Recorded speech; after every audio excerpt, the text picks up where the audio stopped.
రైతులకు మద్దతు ధర, రైతులకు మద్దతు ధర.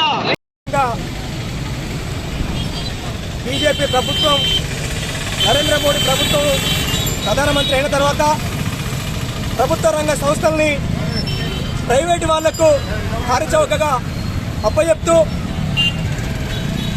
ప్రజల్ని మోసం చేస్తూ ఉద్యోగస్తుల్ని వీధిన పడేస్తున్నటువంటి బీజేపీ ప్రభుత్వ విధానాలు, రైతు వ్యతిరేక విధానాలు, ప్రజా వ్యతిరేక విధానాలు, కార్మిక వ్యతిరేక విధానాలపైన ఈరోజు దేశవ్యాప్తంగా సమ్మె జరుగుతున్నారు. భారత్ బంద్ జరుగుతూ ఉన్నది. ఈ భారత్ బంద్ లో భారతదేశ వ్యాప్తంగా ప్రజలంతా సహకరిస్తూ ఉన్నారు. అదేవిధంగా వ్యాపారస్తులు, కార్మికులు, రైతులు, కూలీలంతా సంఘటితమై ఈ ఉద్యమంలో పాల్గొంటూ ఉన్నారు. కానీ ప్రభుత్వం, బీజేపీ ప్రభుత్వం అనేక ఆంక్షలు విధిస్తూ, ధరలు పెంచుతూ, జీఎస్టీ తీసుకొచ్చి పేద ప్రజలను మోసం చేస్తా ఉన్నది. కాబట్టి ఈ పాలకుల విధానాల మీద ఈరోజు పెద్ద ఎత్తున ఆందోళన సిద్ధమవుతా ఉన్నది. ఈరోజు ప్రధానమంత్రి గారు ఏమంటున్నారంటే 300 యూనిట్లు కరెంట్ ఇస్తామని చెప్పి అంటున్నారు. ఎన్నికల స్టంట్గా, అదేవిధంగా రైతులు అడిగినటువంటి హక్కులు అడిగితే వాళ్ళ మీద దాడి చేసి, వాళ్ళ మీద టీఆర్ గ్యాస్ వదులుకుంటూ రబ్బర్ బుల్లెట్ తోటి దాడి చేసి ట్రాక్టర్ తో తొక్కించి చంపేటువంటి పరిస్థితి సరైనది కాదు. ఇప్పుడు ఢిల్లీలో ఈ సంఘటనకు వ్యతిరేకంగా ఇంకా పెద్ద ఎత్తున ఆందోళన సిద్ధమైతా ఉన్నాం. అన్ని వామపక్షాలు, ప్రజా సంఘాలు, తర్వాత అన్ని రాజకీయ పార్టీలు అఖిలపక్షంగా ఏర్పడి ప్రభుత్వ పనితీరు మీద ఉద్యమం ప్రకటించి ప్రభుత్వ పనితీరు మీద మేము రానున్న రోజుల్లో భారతదేశ వ్యాప్తంగా ఆందోళన సిద్ధమైందని చెప్పి నరేంద్ర మోడీ ప్రభుత్వానికి హెచ్చరిక చేస్తా ఉన్నాం.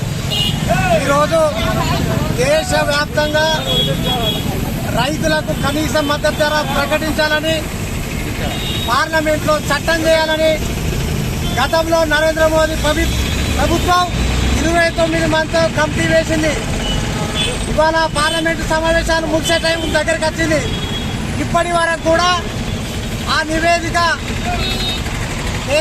పార్లమెంట్లో అట్టి కమిటీ ఇవ్వకపోవడం వల్లనే ఈరోజు దేశవ్యాప్తంగా రైతులు బంద్కు పిలుపునివ్వడం జరిగింది. ఇవాళ రైతులకు సంబంధించి పంట రుణాలు పూర్తిగా మాఫీ చేయాలని, అదేవిధంగా 2 పంటలు పండే భూములను పారిశ్రామిక రంగాన్ని కేటాయించడం పట్ల రైతులు తీవ్ర ఆగ్రహం వ్యక్తం చేస్తూ నిరసన చేయడం జరుగుతుంది. అదేవిధంగా రైతులకు పెన్షన్లు ఇవ్వాలని, వ్యవసాయ కార్మికులకు పెన్షన్లు ఇవ్వాలని ఇవాళ దేశవ్యాప్తంగా 200 మంది రైతు సంఘాలు బంద్కు పిలిపించిన సూచనలలో ఇవాళ వాళ్ళు మాకు కనీస సదుపాయాలు కల్పించాలని వాళ్ళు తెలియజేయడం జరిగింది. ఇవాళ బీజేపీ వాట్సాప్ యూనివర్సిటీకి సంబంధించిన వాళ్ళు రైతులు ధర్నా చేస్తే ఉగ్రవాదులు, తీవ్రవాదులని ఇవాళ విషపూరిత ప్రచారం చేస్తారు. మరి ఒక పక్క కేంద్ర వ్యవసాయ శాఖ మంత్రి అర్జున్ ముండా ఒక పక్క రైతు ప్రతినిధులతో చర్చలు జరుపుతారు. మరి ఆ ప్రతినిధులంతా తీవ్రవాదులు అని అడుగుతాను. ఇది బీజేపీకి సరైన పద్ధతి కాదు. రైతులను తీవ్రవాదులను, సంఘ వ్యతిరేక శక్తులను, ఖలిస్తాన్ తీవ్రవాదులను చాలా దారుణంగా ఉన్నది. రైతులు అనేటోళ్ళు ఎట్లా కనబడతారని మేము ఈ సందర్భంగా బీజేపీ ప్రభుత్వాన్ని అడుగుతాను. వెంటనే కనీస మద్దతు ధర ప్రకటించాలి. 22 రకాల పంటలకు మద్దతు ధర చట్టం చేయాలి. లేకపోతే రైతుల పక్షాన తీవ్రతరంగా ఉద్యమాలు ఉంటాయని ఈ సందర్భంగా హెచ్చరించడం జరుగుతుంది. దేశవ్యాప్తంగా మరి రైతుల కోసం, కార్మికుల కోసం, ఆశా వర్కర్లు, పారిశుద్ధ్య కార్మికులు మరి అందరికీ మద్దతుగా ఇవాళ అఖిల పక్షాల తరఫున మరి మద్దతుగా ఈరోజు హుస్నాబాద్ నియోజక కేంద్రంలో డాక్టర్ బాబాసాహెబ్ అంబేద్కర్ ప్రాంగణంలో ధర్నా, రాస్తారోకో, శాంతియుత నిరసన కార్యక్రమం చేపట్టడం జరిగింది.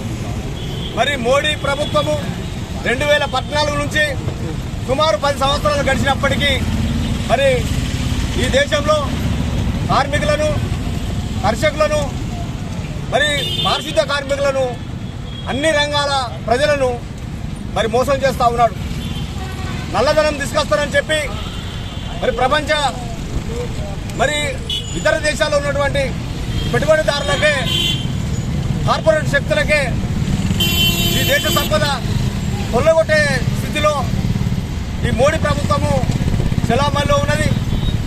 అదేవిధంగా విద్యా ప్రమాణాలు పాటించకుండా 2020 చట్టం ప్రకారంగా భారత రాజ్యాంగంలో పొందుపరిచినటువంటి విద్య ఏదైతే అన్ని రంగాలకు చెందాలన్నటువంటి కోణంలో ఇవాళ విద్యను ప్రైవేటీకరణ చేస్తూ అదేవిధంగా కార్పొరేట్ శక్తిలో ఒక జేబు సంస్థగా చేస్తూ ఇలా డార్విన్ సిద్ధాంతాన్ని కానీ పాఠ్యాంశాలుగా తొలగిస్తూ విద్యను పూర్తి స్థాయిలో నిర్వీర్యం చేసేటువంటి చర్యలు జరుగుతూ ఉన్నాయి. మరి రైతుల పక్షాన వ్యతిరేకమైన చట్టాలు తీసుకొచ్చి తీవ్రమైన 750 మంది రైతుల మరణానికి మూల్యం చెల్లించుకునేటువంటి పరిస్థితి ఈ దేశంలో జరుగుతూ ఉన్నది. మరి భారతదేశ వ్యాప్తంగా ఇవాళ సమ్మె చేస్తున్నటువంటి ప్రజలు మరి మేలుకొని రానున్న రోజుల్లో ఈ బీజేపీ ప్రభుత్వాన్ని, ఈ ఆర్ఎస్ఎస్ సిద్ధాంతాలతో నడిచేటువంటి ప్రభుత్వాన్ని గద్దె దించకపోతే మనకు ప్రమాదం ఉన్నదని చెప్పి మేము బహుజన సమాజ్ పార్టీ తరఫున మేము ప్రజలకు విజ్ఞప్తి చేస్తూ ఉన్నాం.